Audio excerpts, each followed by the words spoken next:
Hello, everyone. I'm Pacheco with SantaFe101.com. My guest today is an expert on Luna County. Her name is Totsie Slover, and she's with the Deming Realty Company. It's her very own company. Totsie, do I have your permission to record this interview? Yes, you do. Well, great. Thank you. So I'm going to talk about it right away because I thought it was so exciting. In addition to being an incredible realtor in your county, you also have your own radio show. So I know what we don't want to talk about. We're here to talk about real estate, but I think it's so neat because I haven't come across a realtor who's doing radio as well. So tell me just a little bit about the radio show, why you started doing that, and then we'll talk about real estate. Well, actually, my husband started doing the radio show in 2006, and it's Western music. We both of us played cowboy music and Western swing and cowboy poetry, and we started going to gatherings around the area and got to meet a lot of these people and made really good friends. And about a year and a half later, he got brain cancer. And passed away very shortly after that. And the people that I had most communication from were my friends in cowboy music. And I didn't want to give it up. So I waited a year and I started the show. And I've been doing it since 2009. Well, it is, so it's a way of keeping your husband's legacy alive. It is in a way. And I grew up on a ranch in the Boot Hill. So I grew up with that kind of music, and it's just what I love. And the people are just incredible. Well, it's definitely an addition to your community. So thank you for doing it. And what is the radio show called? It's called The Real West from the Old West. Oh, I love it. Well, again, people can read about your bio, and I believe you also sent me the way to get online to listen, because I did listen to part of the show, one of the shows. So we'll have that up in addition with this video. So let's talk a little bit. Let's not talk a little bit. Let's talk about, for the next 20 minutes, let's talk about real estate in Luna County. And we'll start with Deming because that's the county seat of Luna County. That's the name of your company. And that's also where you live. So let's talk about Deming, and then we'll go into other parts of Luna County. Tell me about what's the median cost of a home right now in Deming? The median cost of a home is low compared to the rest of the state. I think it's about $80,000. Whoa, I mean, coming from Santa Fe, you couldn't get an outhouse in Santa Fe for $80,000. Oh, I understand. But well, so tell me go ahead, I'm sorry. Land is very inexpensive here. Of course, the cost of construction is not much different than it is anyplace else, but you can buy more for less in Deming than any place else in the state of New Mexico that I'm aware of. And so what is the story? Was Deming a mining town, or what's kind of the history of Deming? A railroad town. Okay. Yes. And it was founded in 1881, and they drove the silver spike in the ground around Deming someplace. Nobody's been able to find out exactly where, but it was where the east met the west on the southern route. And so do the trains still go through the town? Absolutely. Wow. What about like do you have like Amtrak, the bigger trains that come through? Yes. So yes. Can you catch a train in Deming to go to Los Angeles? You can. Oh, that's a real selling point. Yeah. It's only 2 or 3 days a week that it stops in Deming, but it stops in Deming. You can go east or west. Nice. Well, that's kind of like it kind of goes with your radio show. It's kind of like the romance of the West, you know. Absolutely. The railroad. Yeah. So so for $80,000, you can actually get a house in Deming. Would that be like a 3-bedroom, 1.5 bath home? Would it be an older home? Could be a 3-bedroom, 2-bath. I sold one not too long ago for just a little bit more than that. That was actually 1,600 square feet with 3 bedrooms and 2 baths and a garage. So they're not going to be fancy homes. It's going to be very basic. And in terms of architecture, do you have a lot of adobe type of homes there, or is it mostly frame housing? The newer, well, we don't have very many actual adobe homes. The only adobe homes that are here are ones that were built a long time ago. but the Southwest style. They're frame stucco homes, but they're built to look like adobe homes, and those are very popular in the newer houses.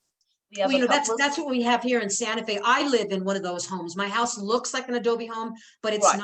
not because most of the houses here in Santa Fe now are stuccoed over their frame houses, because this is the irony about it, at least here in northern New Mexico. Adobe homes are considered poor man's housing. You'd make your own mud bricks, and you'd build like one or right. two rooms, and as your family grew, you'd build onto your house. Today, it's so expensive because people don't live in small houses anymore. They want McMansions. They want 3,000 square feet or more, and because of the electricity, the plumbing, the Wi-Fi, it just becomes very expensive. So that what I tell people here in Santa Fe, that only in Santa Fe can the very rich afford to live in mud huts. That's how it is here. Exactly right. That's exactly It's right. true. Yeah. So that's the same thing here. So then also, Deming, is it known, you're known as a railroad town. What type of industry, what type of businesses are in Deming? It's basically agricultural.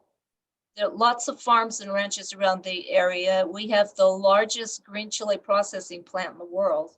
Oh, wow. And I did that's, not know that. What's it called? well, it's called Miscan now. It was bought out by a Japanese firm, I don't know, 3 or 4 years ago. And they changed the name. It was Border Foods forever. And when it started, and it started probably in the late 70s. And it's had a couple of different locations. It's a big facility now. They don't hire a lot of people that are year-round employees. This is a pure guess, but I think around 100 or so. But in the fall, they have a lot of employees out there, and they're working 24/7 canning green chili. And Miss Can has expanded the line quite a bit too. So they're doing sauces and things like that that Border Foods didn't do before. And in addition to green chili, I mean, I know at least in Las Cruces, and you're not that far away, but do you have like pecan orchards there, or what other type of agriculture? Oodles of pecan orchards, more and more. It's kind of scary because they suck a lot of water out of the ground, and we don't have a lot of water to spare here. But there are several large pecan farms here. So if people are watching this video and they're thinking of wanting to move there, would there be economic opportunities already available, or would they have to bring their own? Would they have to work remotely or start their own businesses, or what would you recommend? There aren't a lot of jobs here. That's one of the most difficult things. Where we have a lot of retirees that move here that have already made their money, and they sell their house someplace and can come down here and buy one for less than they sold theirs for. And it's a great place to retire. So we have 3 retirement subdivisions, and they're doing quite well. We also now are getting a lot of people from California that are bailing out during the COVID thing. I don't know what's going to happen when this is over, but we've had a pretty incredible year this year. Well, these are the people that are working remotely, and they can, if you can buy a house for 80,000, Sure. You probably could buy it cash and just come out here and work your job. And then in terms of the internet access, you have pretty good Wi-Fi and fiber optics. So that's another selling point for your area. Fiber optics and a lot of people that I live out in the country, in the county. So I use like a hotspot for my internet service, but it works fine. And there's several companies that supply internet service here. Okay. And what is the population of Deming? I'm anxious to see what the 2020 census says, but it's around 15,000. Okay. Around 15,000 in town, and then in the whole county about 30. So the entire county. So Deming is almost half of the county in terms of absolutely. Well, okay. Deming and Columbus are the only towns in Luna County. And Columbus is a very small border town that's right on the border. Well, let's talk about Columbus. I think it was in 1916, I forget the year, but that's when Pancho Villa actually raided Columbus, New Mexico. Absolutely. And I remember General Pershing came out to try and catch him. He never did. And that's kind of the claim to fame for Columbus. And that's kind of for It New is. Mexico, historically for New Mexico, that's kind of a pretty important tidbit of information, because Pancho Villa and, the general came out here, and he was able to elude the Right. US government. Right. Yeah. So tell me about Columbus. What type of town is that? It's it's just a poor little border town. They've got a couple of nice restaurants. They've got a nice museum it's a lot about Pancho Villa and that era, because of course that's where he was. It has some old structures that were existing when he came across the border. So it's a very historic place, and there's a lot of interaction between Palomos is on the south side of the border and Columbus is on the north side. So they get together and have a horse race thing every year, and it's a big celebration. So they're staying very active. So you're saying the border town on the other side of Mexico is also called Columbus? Palomos, Oh, Palomas, I'm sorry. Okay. right? Isn't Palomas where that Mata pottery comes from? Ortiz Mata It's pottery? just south of there. I've Okay. never been down there, but yeah, I don't think it's too far from Palomos. Okay. But it's So not then, in. so that's like, so is it kind of like, again, pardon my ignorance, but I know, like, if I go down to Juarez, at El Paso, I get to walk across, and now I have to show a passport. Before 9/11, you didn't have to do that. But is that the same thing there in Columbus? Yes, it Like is. there's like a border station, and you can go back and forth. Absolutely.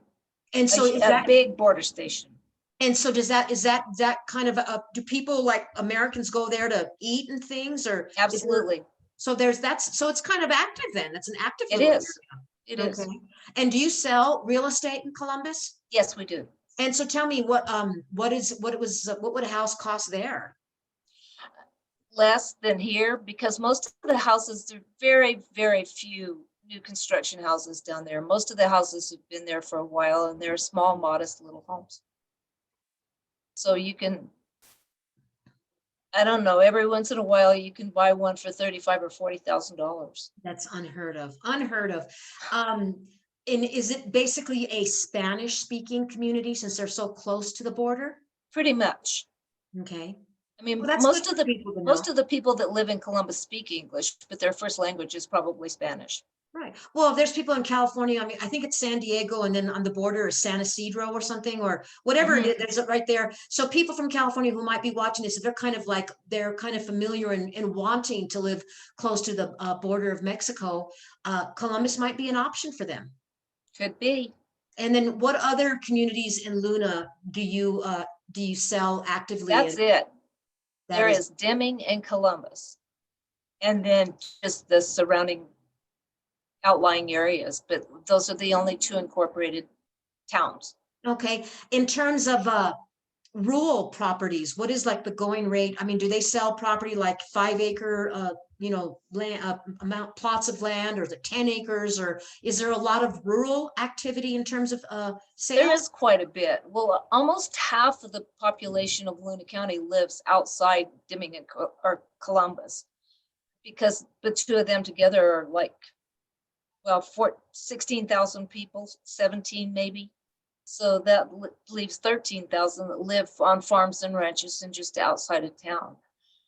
We are really, really subdivided. This Select Western Lands came in here, and I think they're up around Albuquerque someplace too, and they bought a ranch between the Big Florida Mountains and the Little Florida Mountains, and subdivided that into 1/2-acre tracts of land and sold them sight unseen, most of them through the mail, advertised in every major publication on earth, I think.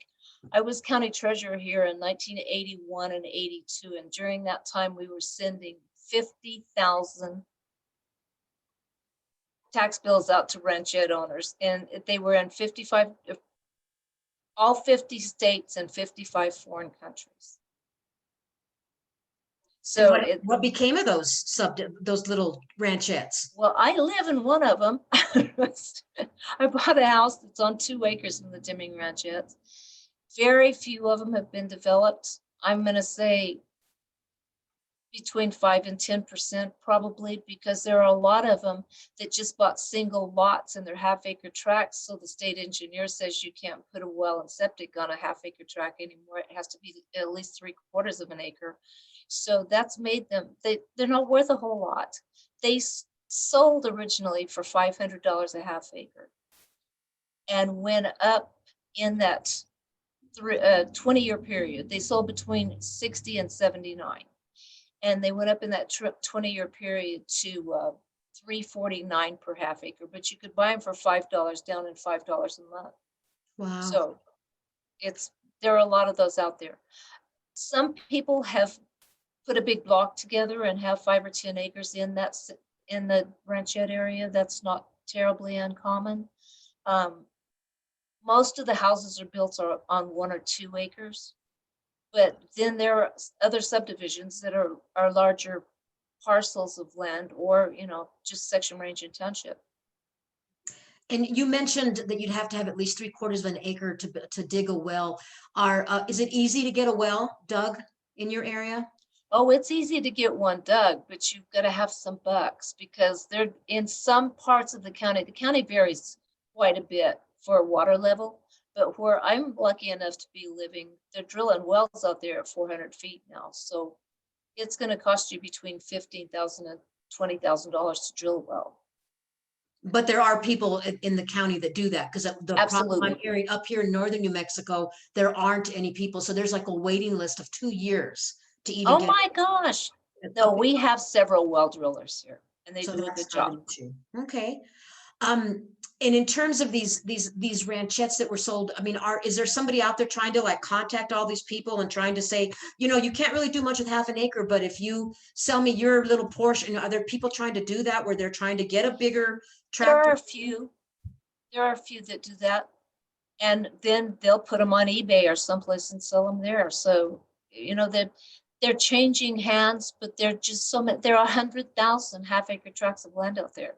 There are 80,000 Deming Ranchettes, and then they bought a farm on the east side of the valley, the east side of the county, and there are 20,000 half-acre tracts of land in Sunshine Valley Ranchettes. So the same subdividers sold 100,000 half-acre tracts of land here.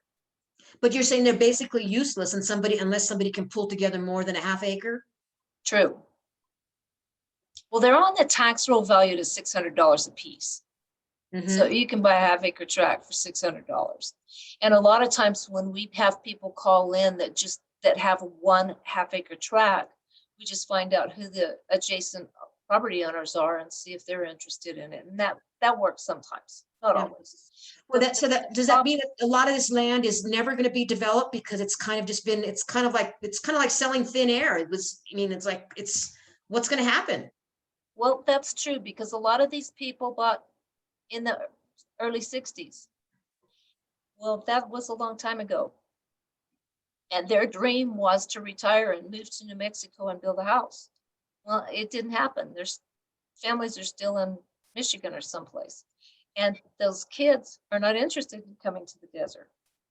So some of them just quit paying taxes on them. And so if you stop paying taxes, somebody can come in and scoop them up that way, right? They can just pay the back taxes? No, they can't pay the back taxes. They have to go to public auction.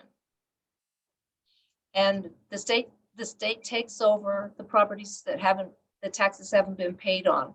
And then it's after what the law says is when taxes are in arrears for 3 years, during the 4th year, they will be offered for public auction. Well, there are so many of these ranchettes now that that's not happening.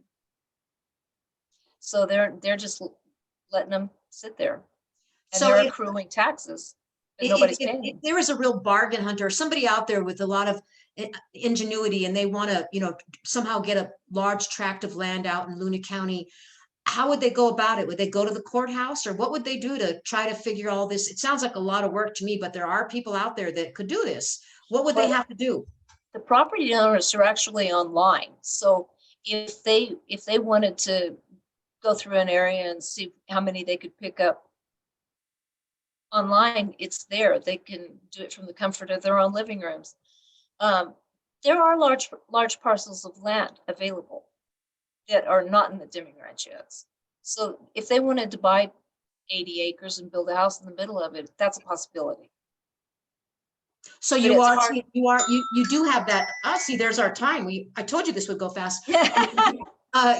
So you actually, you have there are available, large tracts of land that are for sale right now. Yes, absolutely. Okay. And again, if somebody's not interested in having a pecan orchard or being, having anything to do with agriculture, they could just have like a nice, beautiful piece of land and be away from people and enjoy Right. rural living. Or have horses or do whatever. To have a farm, they're going to have to buy property with water rights, with irrigation rights, and those are a little harder to come by. And they're more expensive. Absolutely. So what would be Right. like dry land versus irrigated land acre wise? What would be the cost differential? Well, the land, most of the smaller parcels go for around $2,000 an acre. As they get larger, even anything over 10 acres, it's going to be less than that. And the larger the parcel, the less per acre they're going to get. So you could possibly buy a 20-acre parcel for $10,000 or $15,000. But does it have water? But that doesn't have water. And you drill a well. When you drill a well for domestic, you can automatically get domestic water. But all you can do with that is feed livestock or water livestock and use it for domestic purposes. You can't grow anything and sell it.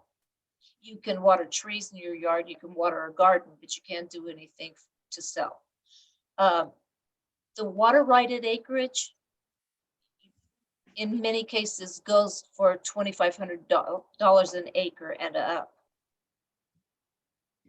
It's gone for as high as $10,000 an acre. And is there a lot of that available, or is there more of the dry stuff? Excuse me? Is there more of land available that doesn't have water rights than does have? Oh, absolutely. That's kind absolutely. So because when the water rights law went into effect, and I cannot remember when that was, but it was 1940 something or 50 something. The state engineer determined at that time that the only irrigation rights in the state of New Mexico would be ones that are then being irrigated.